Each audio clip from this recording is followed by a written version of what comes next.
Moikka kaikki, tässä on AB Suklaakarkki. Ja tänään mä luen teidän kysymyksen tai yhden tyypin kysymyksen. Okei, Alisan heppäelämää kysyy, tykkäätkö hevosista? No mä tykkään hevosista. Ne on tosi ihania mun mielestä, mutta en ole vaan koskaan ratsastanut hevosta. Mikä on sun lempiväri?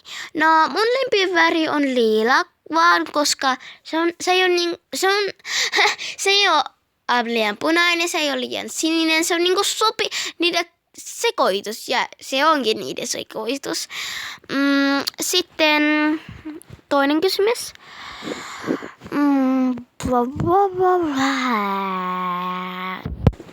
Nyt mä pelleilemään. Okei. Mikä on sun lempieläin? No mun lempieläin on kissa, mutta mä tykkään oikeastaan kaikista eläimistä. Ja mä tykkään kissoista vaan, koska mulla on kissa. Ja ne on tosi ihanat eläimet. Sitten, mikä on sun lempiaine koulussa? No mun lempiaine on kuvis tai kässä. Koska ne on tosi hauskaa, voi keksiä mitä vaan. No, opettajat sanoo mitä keksii, mutta joo. Minkä ikäinen oot? No, mä oon 9 ja mä täytän elokuussa 10. Tänä elokuussa tai elokuussa. Ootko koskaan ratsastanut? No, mä oon ratsastanut ponia. Tai no silleen kokeilu vähän, että joku auttoi mua tai silleen kiinni, koska joo, nämä on kaikki tuossa kysymykset.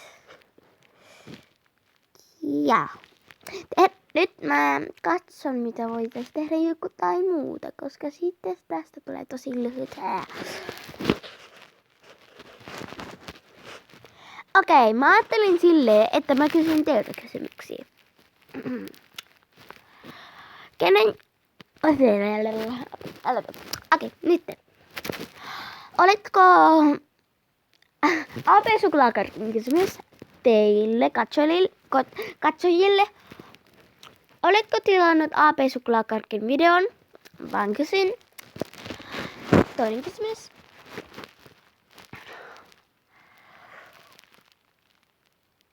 Mä mietin. Ai, niin.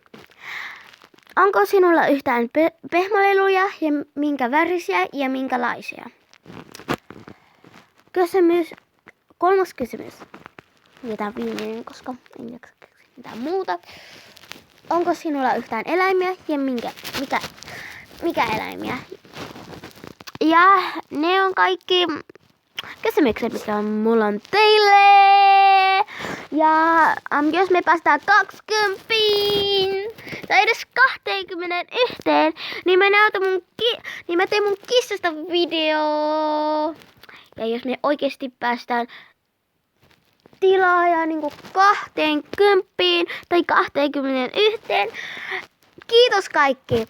Ja silloin mä yritän tai teen mun kissasta videon. Ja joo, heippa! Ja muistakaa antaa peukut ja tilatkaa mun kanava, koska se auttaa mun kanavaa, jos haluatte. Heippa!